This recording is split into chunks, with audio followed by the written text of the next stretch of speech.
Hello, haven't done anything on this channel for a while, especially in the event of food. So I just wanted to share this with you. Um, I decided in 2025 to go back to my flexitarian diet. And the problem with the vegetarian diet, I started around Christmas. I took the kibasi and sauerkraut and the mashed potatoes, cleaned myself out. I did it on both New Year's and Christmas. I did it on both Christmas and New Year's. I cleaned myself out with the kibasi and the sauerkraut ritual. Okay. Somebody at work reminded me that it was that time, and the guy that said it to me was a guy around my size, but he was in good shape. He was nice and trim. Belly wasn't sticking across the hallway like mine is. Okay. And I believe since Christmas, I've lost probably about over 10 pounds. Can't get the scale to work.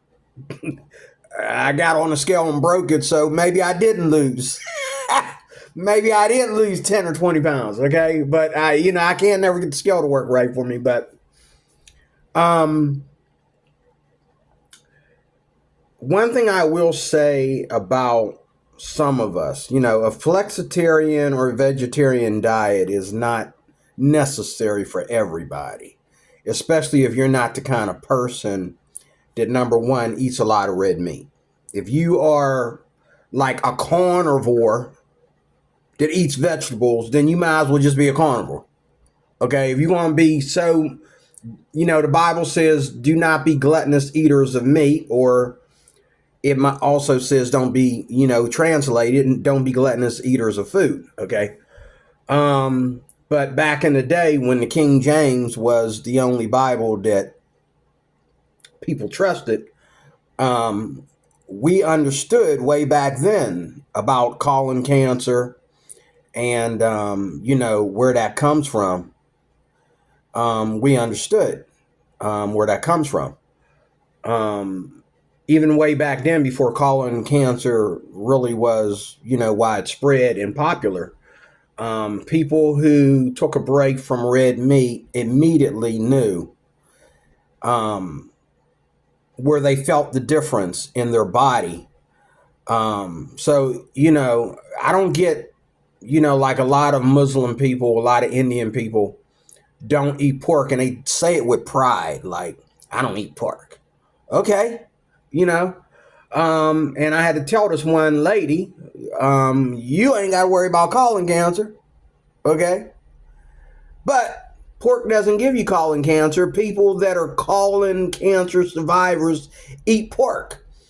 And some of them colon cancers or survivors are like Muslim. They have, went against their religion and started eating pork because pork is one of the foods that they can eat. You can get it in steak form. You can get it in any form. You can get red meat. You can get the ribs. You can get the steak. You can get the butt. You can get, you can get all these different parts of the body of the animal, just like you do with beef. And it's very tasty. And you can dress it up to make it taste like red meat. You know what I'm saying? And I've had people come over to my house and they were like, is this steak? And I was like, yeah, it's pork loin. And it was like, that's pork, ain't it? I says, yeah, that's pork, but it's still my steak. It's still the loin of this. It's still the steak of the pork, It's like, this is pretty good, even though I don't really eat, pork. I wish you had told me, dude, But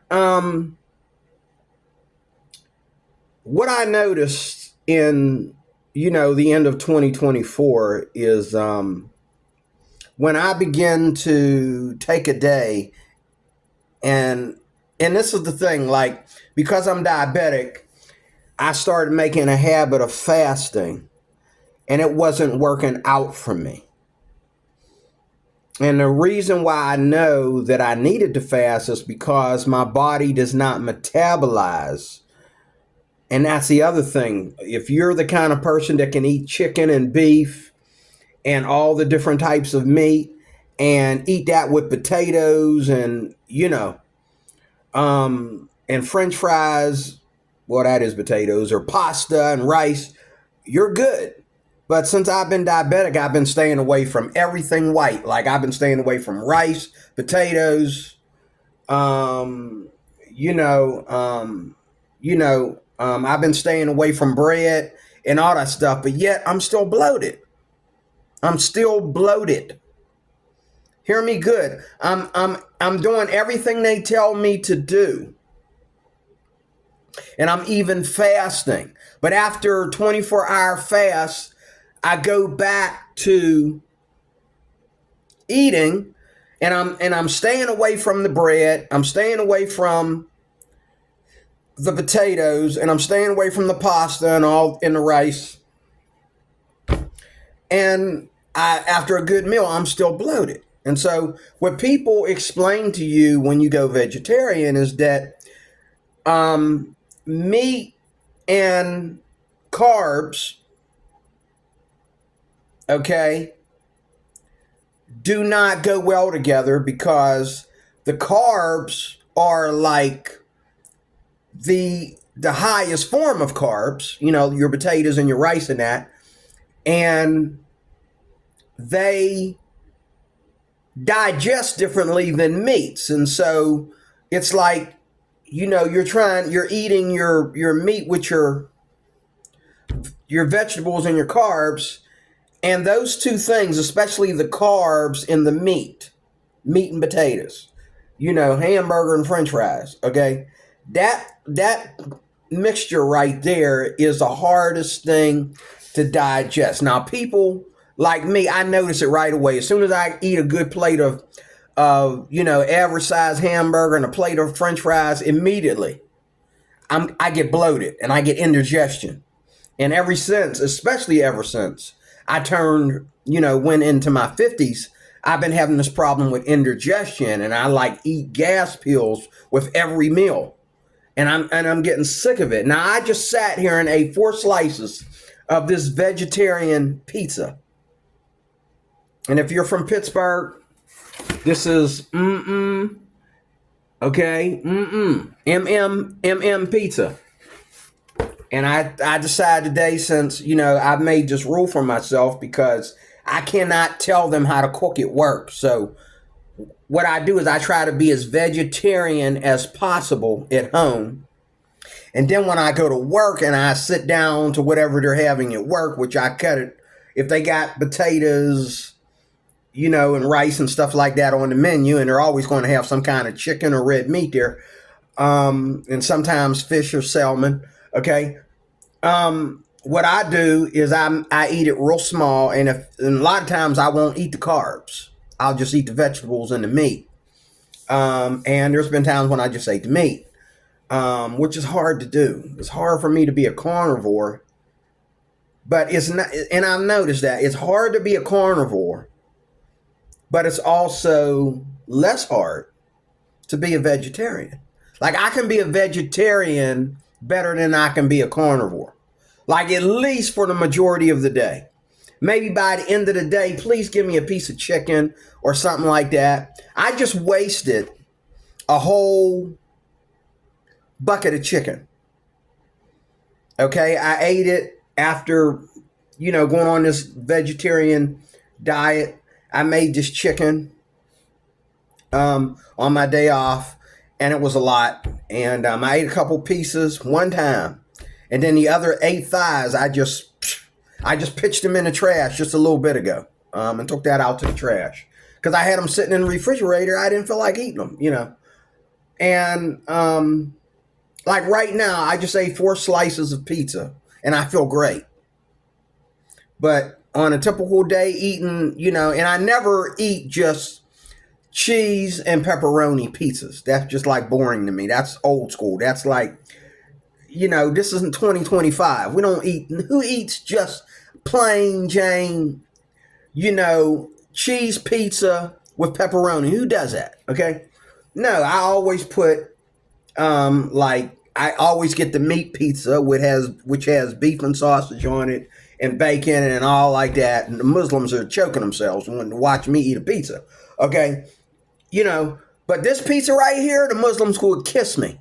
Okay, because this is a vegetable pizza, and it's got all my favorite vegetables on it. I love black olives on a pizza. I love mushrooms on a pizza. And the onions and the green peppers. Usually I like the red peppers. Okay, and it's got tomatoes on it, which I realized that when you put tomatoes on a pizza, it really softens it and really gives it like a flavor and helps it go down better, when you put tomatoes on a pizza. This is popular today. It wasn't popular. They charged you more for pizzas like this back in the day because nobody wanted them. And so you had some genius that said, hey, we want the vegetarian pizza. And they was like, okay, that's going to cost you, what? Okay. But today, so many people that are vegan and vegetarian are hooking up with the vegetarian pizza. And what I love about being a flexitarian is that I can eat vegetarian when I want, most of the time. But if I go out somewhere and I'm out with friends or I'm at church or whatever, and they bring out the beef and they bring out the chicken, they bring out the fish or whatever, the eggs or whatever, I can eat eggs on my salad. I can, I can eat cheese. I can eat, and I found out when I eat vegetarian now, I can eat a piece of bread with my meal when the meal is vegetarian. I can eat bread, rice, and vegetables together as long as I don't go crazy with the bread. Sometimes when I first started dieting a while back, I use the bread to replace meat. Like, give me bread and cheese to replace meat. Next thing you know, I'm bloated. Don't do that. Don't do that. Bad idea. Eat a piece of bread, a little small piece of Hawaiian bread with your vegetarian meal. Good enough. That helps, because, that helps with you being hungry for more and more and more and more. Okay.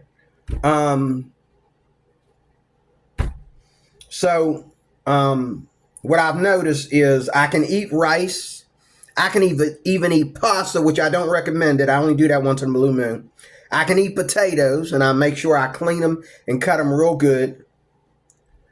And I knew this a while back because my mom and we used to eat fried potatoes and onions way back in the day when I was a kid.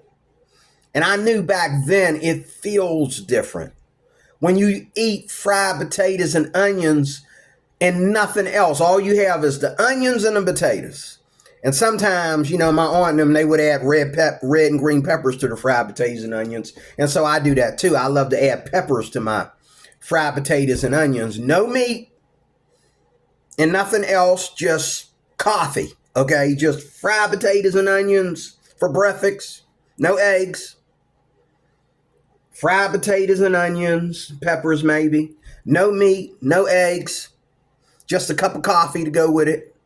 Okay, sometimes you can put cheese on there if you really, really, really feel you need something, but I hardly ever eat cheese, with my fried potatoes and onions unless, I'm trying to be fancy with the cooking or something.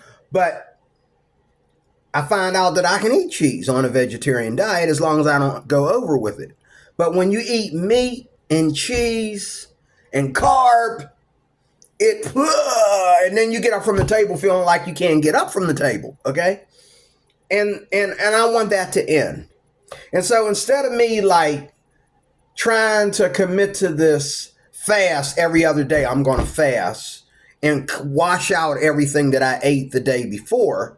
That'll help my diabetes. Not only am I cutting the sugar, but I'm also cutting the meat and I'm cutting a lot of the carbs. But again, I can eat carbs on a vegetarian diet or a flexitarian diet, I should say, as long as I don't overdo it. Now, I've noticed watching on YouTube that a lot of people that are talking about flexitarian diets, they make different rules for the flexitarian diet. Now, the typical one is a part of the day you eat nothing but vegetables and non-animal products, non-animal like foods, no eggs, no cheese, just vegetables, no milk, no, But then in your last meal of the day, you're free to eat red meat, free to eat fish, free to eat eggs, chicken, you name it. And that sounds good to me. One of the things that I love is that when I start off my day with eating something like fried potatoes and onions and peppers, I have so much energy after that. No meat, but I feel full or full enough, and I have this energy, okay? And when I get to work, and I do eat meat, I don't, get bloated and need to take gas pills because I'm bloated, okay? And I go to work and people say, man, you look like you losing weight. Well, that's because the food that I'm eating is all going to the same place. It's all vegetables. It's all plants. So it's all going to the same place. And the meat is not holding up the digestive process. That's what meat does. Okay? Because even though the meat is digested in one department and the vegetables are digesting in another department, they all got to go down and fit in this little hole called going into your large intestine. They got to go down in that little hole in order to digest. Okay? And so it's just like if you are running a sweeper and you are picking up all kinds of stuff. You're picking up little pieces of glass, little pieces of metal, plus you're picking up lint and all that kind of stuff. Your sweeper gets clogged.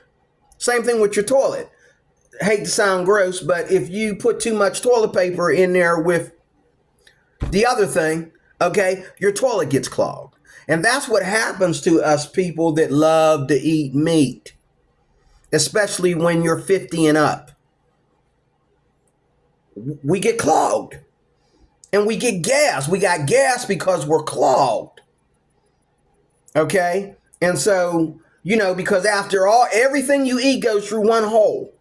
Sure, you got different pipes and I'm thinking mechanically, you got different pipes and arteries and hoses or whatever you want to call them all through your body. I'm not a doctor, neither am I a scientist, but you get, from what I know from PE class coming up in high school, you got all these wires, okay, these hoses, okay, and stuff, all over the place and everything. But when you eat, depending on what's on your plate and how you eat it, okay, these hoses over here are moving fast and these ones over here are going slow. And then they go down in these two places and this side is digesting fast, but this side is slow. Then they all got to go down through that little hole. Okay, what do I know? They got to go down through that little hole. And now you got gas because it ain't going down through that little hole. It's going to take all day. And even though you feel like, well, I'm ready for dessert. No, you're not ready for dessert. It didn't go through the hole yet. Okay, maybe you might want to wait till you take a good, bathroom break before you eat any dessert. And that's really bad for diabetes. Like if you are diabetic, I'm finding out that I feel better when my food digests quickly, when I eat food that's very, very digestible, like quick, like my broccoli, my asparagus, my fruits, my, I'm not crazy about lettuce, but my greens and spinach and stuff like that. Zucchini, I love zucchini. I can eat zucchini every day as part of a flexitarian diet, but zucchini and yellow squash. I eat all the squashes, okay, including eggplant, okay. When I eat stuff like that, if I eat it with rice or potatoes, it might be a little bit slower, but it's still kind of quick. And if I eat it with meat, it's just a mess. And so what I've learned since Christmas is this past year, is that, eating vegetarian is really good for you. And when you're over 50, you can, maybe kids, they don't see the difference because they're young and everything is quick. But when you're over 50 and you eat vegetarian, you feel it. Immediately, you feel the results. It doesn't take days and weeks to get the results. And so what my plan is to eat more vegetarian. That's why I call myself a flexitarian, because I'm going to eat more vegetarians. But when I really, really, really am craving meat, if I really, really crave meat, then I will eat meat. I will go to the store and get me some chicken. Right now, all I have in my refrigerator is kibasi. Okay. And yesterday I had kibasi with pancakes for breakfast. And that one bag of kibasi has lasted me like probably over 2 weeks, because I'm not eating a lot of any kind of meat, chicken, pork, anything. Okay. And people hate pork, but the truth about pork is faster digestible. It digests faster than chicken. It digests faster than red meat. Now, maybe fish digests faster than pork. I'm not sure. But pork and fish digest pretty fast. Okay. And I want to cut back on red meat because I have a history in my family of prostate cancer and colon cancer. So I want to be careful about eating too much red meat. And there's a guy at my job, my supervisor, who said that he came this close to having a bout with colon cancer, and they were able to catch it. And ever since, he started cutting back on the red meat. He only eats red meat like once a week. And then he eats a lot of vegetables, and he flushes himself out. And he noticed, like, when he goes to the doctor, not only does he feel better, but when they check his colon and that, he's clean up there. So, I haven't done that. I just think it's gay. Okay, I ain't nobody sticking nothing up my butt. Okay, I'm sorry, that's just too gay. Unless some bleeding coming out of there, ain't nobody sticking nothing up there. Okay, you ain't gonna be sticking nothing up there talking about, can you hear me now? No, I can't hear you. Pull that out. We're not doing that. Okay. Anyway, in closing, and sorry, giving me time limits on my videos. Get out of here. Try it. If you're having problems with bloating and gas, this goes back to my mom. My mom was diabetic and she had the same problems. If you're constantly having trouble with bloating, indigestion, and gas, you might want to check with your doctor. You might be diabetic. Okay? Or you might be having high blood pressure or something like that. But you can cut off the flow. And I can honestly tell you, when I get up, and another thing I've been doing is I've been using honey in my coffee, which I hate to do. I love sugar. But if I do put sugar in my coffee, I don't have a bag of sugar in my kitchen right now.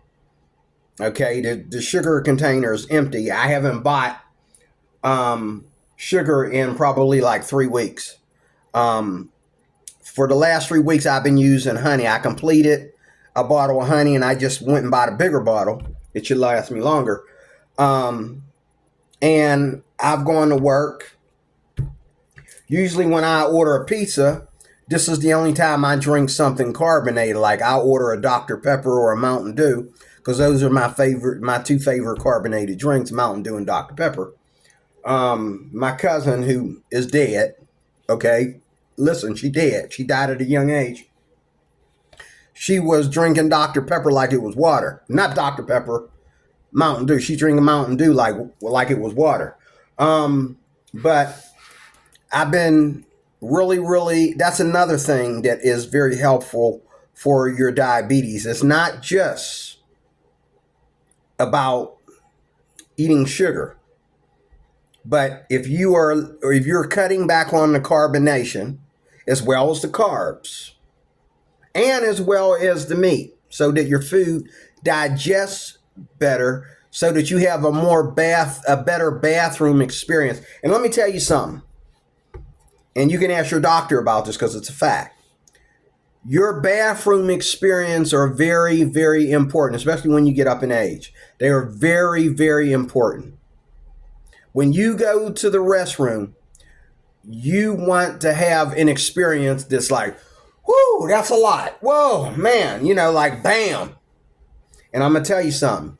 Drinking less carbonation and less sugar, even if you don't have diabetes, okay? Drinking less sugar and carbonation and drinking and eating less meat will make your bathroom experiences amazing, especially if you're eating food like cabbage and greens and spinach and broccoli and asparagus and anything green, okay? And you're eating, your squashes and your zucchini and stuff like that. I'm telling you, your bathroom experiences are going to be great.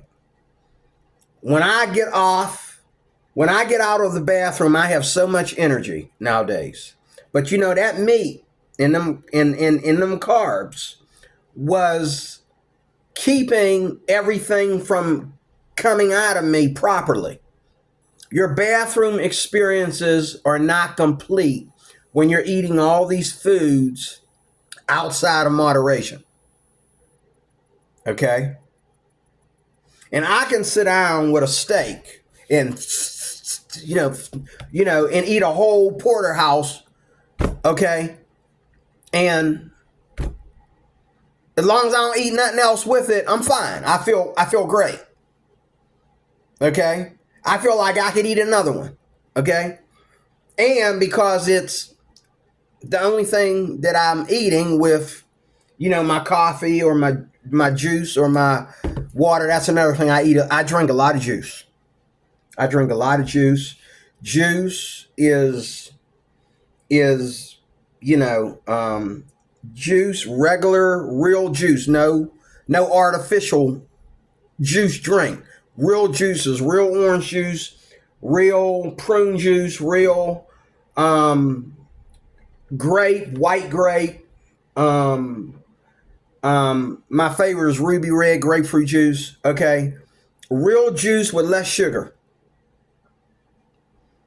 that will also clean you out and help your digestive process. When my grandfather got sick, okay, and he was in and out of the hospital, the doctors told him stop drinking soda. So he drank like prune juice. He drank a lot of orange juice, and he drank a lot of grapefruit juice. His favorite was regular grapefruit juice. Mine is ruby red. That if it's real juice and not juice drink, and you're drinking enough of it, and it's kind of pricey, but it is really, really regulating your system and regulating your bowels and regulating your urine. And as a diabetic, I'm noticing that it even regulates your urine. It cleans out your large intestine. Drinking regular juices, look this up. Drinking all your popular juices and drinking them sugar-free will clean your system out. It will flush out your system. More than just drinking regular water. It will flush out your system because it has the digestive process in it too that's going to cause you to go to the bathroom quicker and cause you to, to when you go to pee, you're going to pee, you know, you're going to pee good when you drink sugarless juices, regular natural juices. It really does really do a number on your digestive and your large intestine, and so it really fleshes you out as well. So that's what I wanted to say.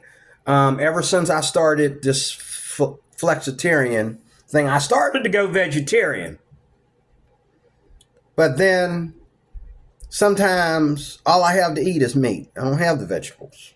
Sometimes I have to call Uber Eats or something. I got no food in the house and I don't have my car anymore. I can't just get in the car and go run up the street to Giant Eagle, which is actually 3 miles from here. But so I can eat meat as long as I've been vegetarian for a while before I ate the meat. So my plan for 2025 is that I always start off my day with vegetables, straight vegetables. And I've also been cutting back on the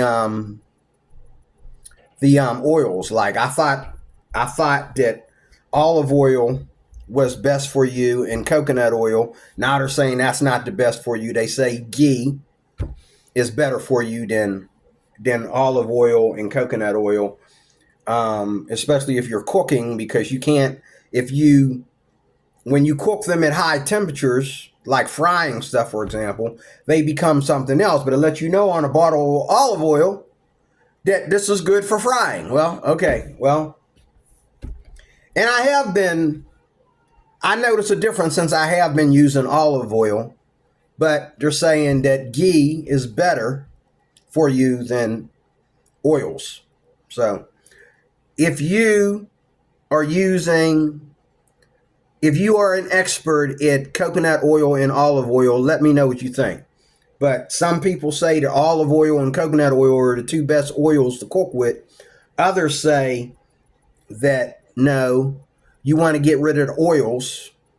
This woman that I was listening to about a vegetarian, flexitarian diet, she said get rid of the oils. You don't need to be taking them oils. Oils are not good for your body. They might be good for the outside of your body, and they might be good to put over salads. Okay, but you don't fry with them. Don't use them to fry. Okay, I don't know about that, but let me know if you know something. But yeah, so that's it. That's all I want to say. Like, what I'm gonna do in 2025 is start off with vegetables every day. Get them out of the way, And then when I go out in public, I can eat whatever's before me, But when I'm at home, I go the whole day with just vegetables. Unless I just have this starving desire for chicken or the starving desire for some kind of meat. Okay, then as a flexitarian, I'm free, because that's what a flexitarian is. You've been mostly vegetarian all this time. Now you can, because it's the holiday or it's a funeral or it's a wedding or whatever, you can eat some meat. You ain't got to be going around, making everybody cook extra for you because you know what I'm saying? So being a flexitarian is better for, the economy in your life, for, it's better socially. Okay. You don't have to go around acting like, oh, if I'm eating meat just this one day, it's poison. I'm poisoning my body and I've attacked all the animals on the farm. You don't have to go around with that kind of attitude as a flexitarian. You can say, I only eat meat when I feel like I really need to eat meat. Okay, but I've noticed that vegetarianism is better for diabetics. And you know what? You know what got me on this? I went online and I was typing it in and I says, is a vegetarian diet better? And before I got done typing, the words came in and says, a vegetarian diet is better for diabetes. And I was like, okay, I guess that's a straight answer. They didn't even let me finish the sentence. Okay, so that's what got me on this. And I tell you, I do feel better. I feel like I can take less metformin when I'm, cutting back on the sugar and cutting back on meat and starting my day off with